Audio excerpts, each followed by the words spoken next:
Assalamualaikum warahmatullahi wabarakatuh. Waalaikumsalam warahmatullahi wabarakatuh. Sahabat podcast Kemangi, bertemu lagi dengan saya Azizah dalam acara podcast Kemangi spesial Ramadan 1444 Hijriah untuk menemani Anda menanti saat-saat berbuka puasa. Dan hari ini kita sudah bersama-sama dengan seorang narasumber yang alim, yang wibawa, tentu luar biasa juga. Beliau adalah Kepala Kantor Urusan Agama Kecamatan Singonjuru, Kabupaten Banyuwangi. Kita sapa terlebih dahulu. Assalamualaikum warahmatullahi wabarakatuh, Bapak Dr. Andes Musli. Waalaikumsalam warahmatullahi wabarakatuh. Alhamdulillah, bagaimana kabarnya hari ini Bapak? Alhamdulillah sehat. Barakallah. Lancar. Ya, untuk sahabat podcast Kemangi dimanapun berada, semoga kita semua juga diberikan kesehatan, kebaikan dan keberkahan di bulan Ramadan 1444 Hijriah ini tentunya. Kali ini insya Allah kita akan bersama-sama membahas sebuah tema yang cukup penting tentang hukum dan keutamaan puasa Syawal. Tentu sahabat podcast Kemangi penasaran kan ya, seperti apa penjelasannya? Kita tanyakan saja kepada narasumber. Pertama kali Bapak, saya ingin mendapatkan penjelasan tentang puasa Syawal. Sebentar lagi kita sudah akan mengakhiri Ramadan. 1 bulan kita sudah berpuasa begitu ya Bapak, tetapi masih ada anjuran bagi umat Islam ini untuk melaksanakan puasa Syawal selama 6 hari sesudah Ramadan. Nah, seperti apa itu Bapak penjelasannya? Assalamualaikum warahmatullahi wabarakatuh. Waalaikumsalam warahmatullahi wabarakatuh. Sahabat podcast Kemangi yang saya hormati, syukur alhamdulillah kita masih diberi kesehatan dan kesempatan dari Allah SWT sehingga masih bisa melaksanakan puasa Ramadan. Bahwasanya di samping kita berkewajiban untuk melaksanakan puasa Ramadan sebagaimana diwajibkan kepada umat Islam dan termasuk rukun Islam yang keempat, bahwasanya kita umat yang beragama, umat Islam, umat yang beriman diwajibkan untuk melaksanakan puasa Ramadan sebagaimana firman Allah Subhanahu wa taala dalam surat Al-Baqarah ayat 183, ya ayyuhalladzina amanu kutiba alaikumusiyam kama kutiba alladzina min qablikum la'allakum tattaqun.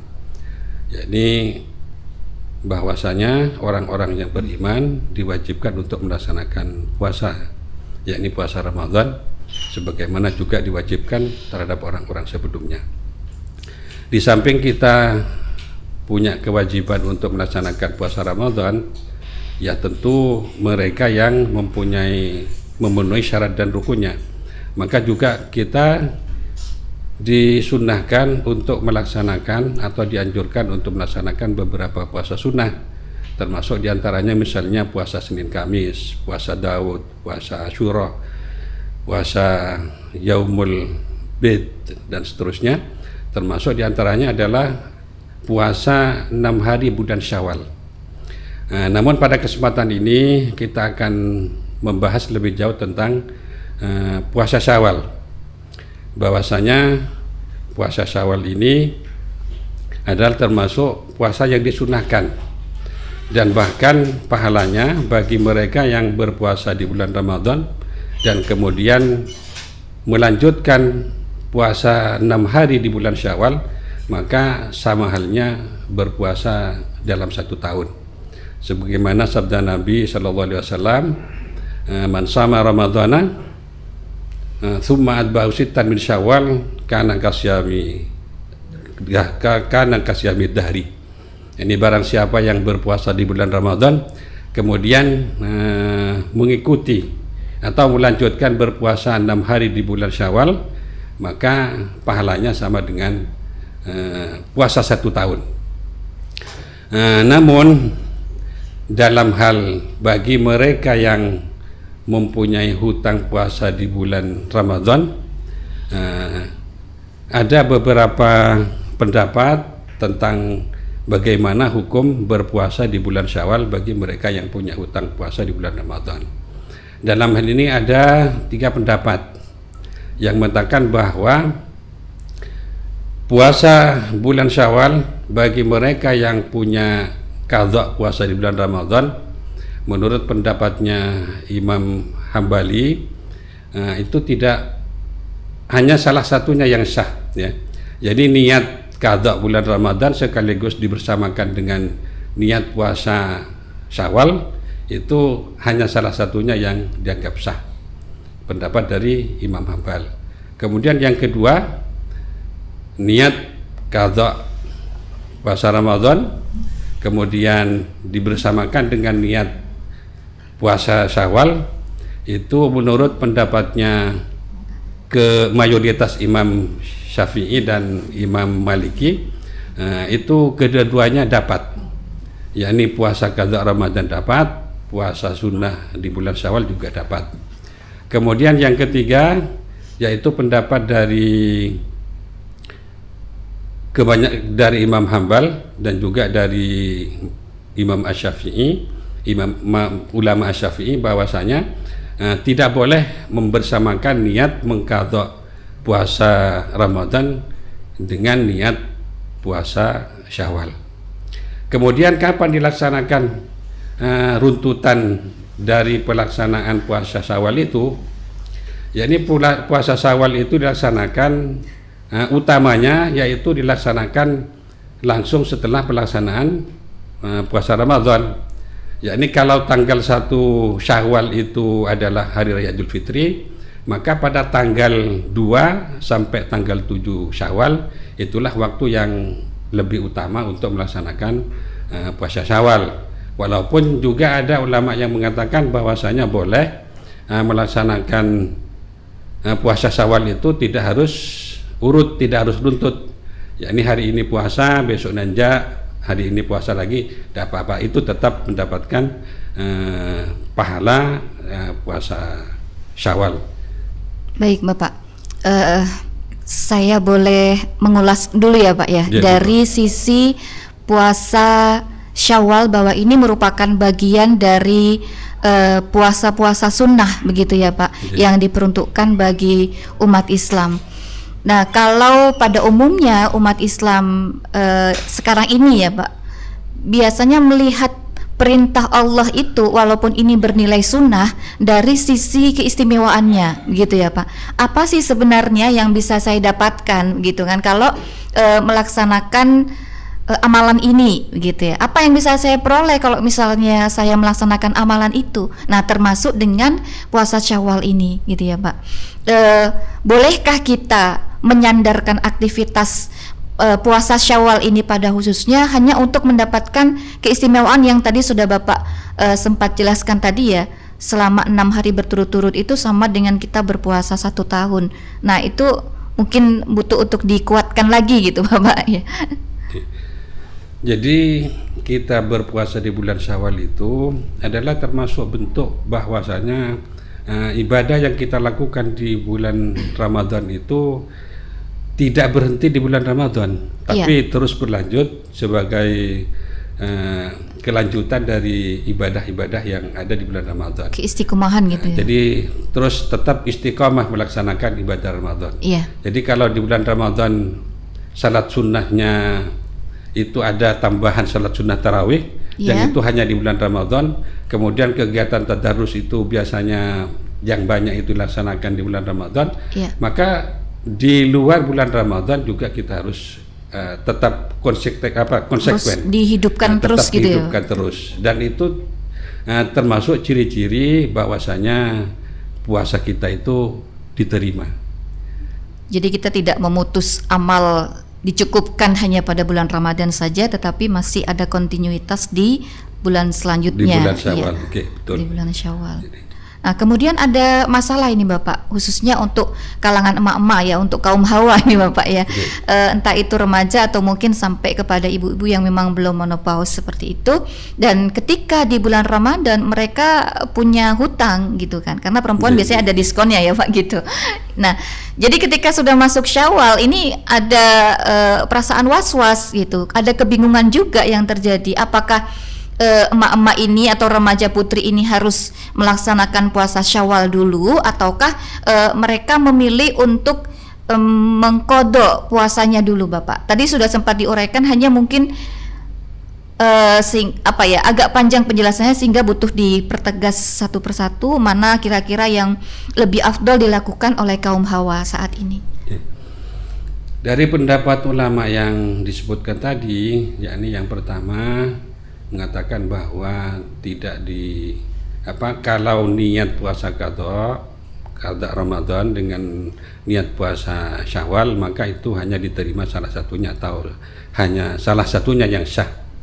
Kemudian yang kedua, khususnya mayoritas Imam Asy-Syafi'i dan Imam Maliki berpendapat bahwasanya niat mengqadha puasa Ramadan dan dibarengkan dengan niat puasa Syawal itu kedua-duanya sah, kedua-duanya diterima. Kemudian yang ketiga, dari juga kalangan Hanabilah dan ulama Syafi'i, bahwasanya itu tidak boleh membarengkan niat antara qadha Ramadan dengan niat puasa Syawal. Nah, sekarang dari beberapa pendapat itu, kira-kira mana yang lebih mau kita ambil, yang mana yang kuat ini dan yang paling pas untuk di lingkungan kita? Iya. Kebanyakan di lingkungan kita itu biasanya lebih banyak mengambil pendapat yang kedua. Yakni niat mengqadha puasa di bulan Ramadan dan kemudian niat jadi untuk satu gitu ya Pak ya, menjadi satu dengan puasa Syawal dan sunnah Syawal. Walaupun ada pendapat yang mengatakan bahwasanya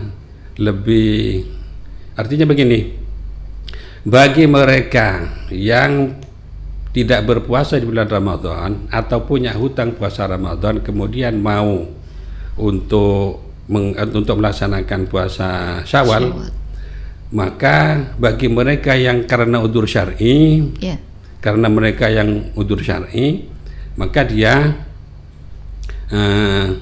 untuk melaksanakan puasa sunnah di Syawal itu, maka dia itu boleh, atau paling tidak hanya makruh saja, artinya membarengkan niatnya antara puasa qadha Ramadan dengan puasa sunnah.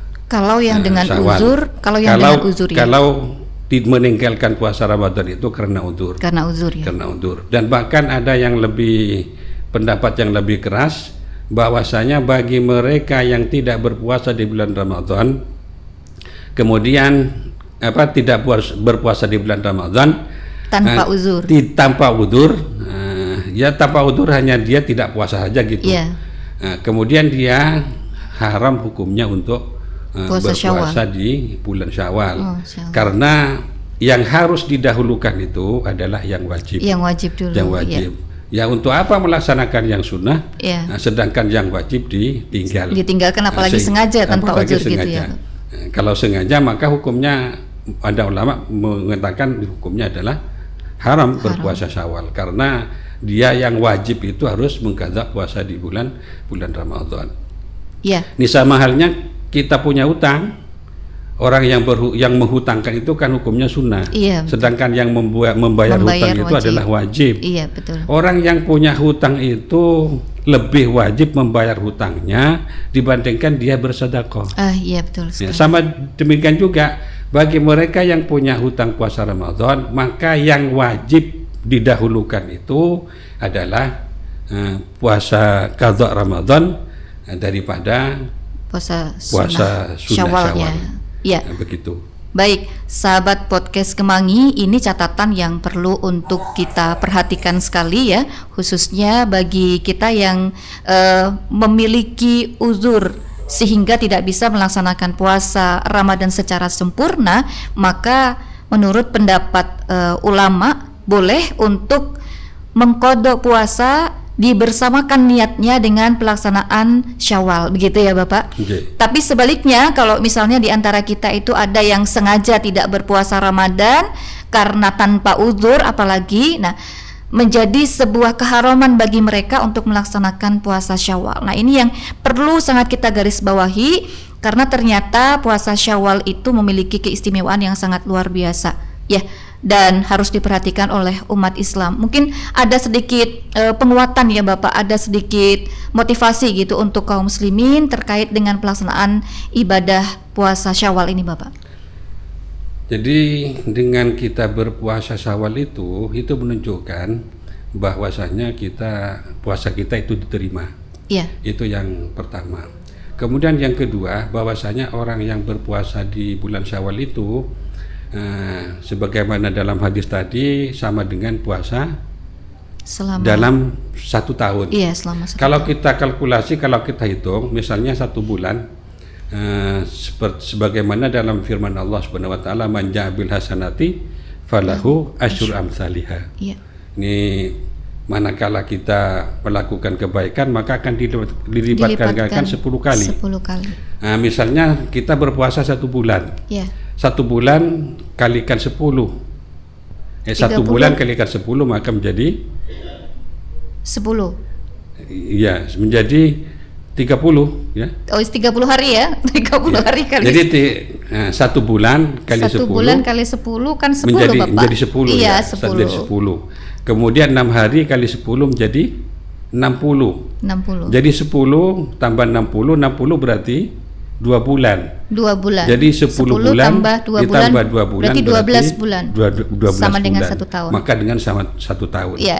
Atau katakanlah kalau kita hitung harinya, yakni 30 hari kita berpuasa, kalikan 10 300. 300. Kemudian 6 hari di bulan Syawal, 6 kita kalikan 10 60. 360 Maka dijumlah hari. menjadi 360. Iya, 360 sama dengan 1 tahun. dalam hitungan Hijriah itu sama dengan 1 tahun. Iya, betul sekali. Ini kalkulasi matematikanya manusia kalkulasi begitu ya, Pak? matematikanya, seperti Iya, itu. sangat luar biasa. Baik, terima kasih Bapak untuk penjelasannya, dan sahabat podcast Kemangi, sangat luar biasa perbincangan kita tentang puasa Syawal di kesempatan kali ini, dan sebenarnya masih banyak yang ingin kami uraikan untuk tips-tips kita di bulan Ramadan, tetapi waktu yang membatasi pertemuan kita, sehingga di kesempatan sore ini kami cukupkan sampai di sini dulu. Kami ucapkan selamat berbuka puasa. Terima kasih. Assalamualaikum warahmatullahi wabarakatuh. Waalaikumsalam warahmatullahi wabarakatuh.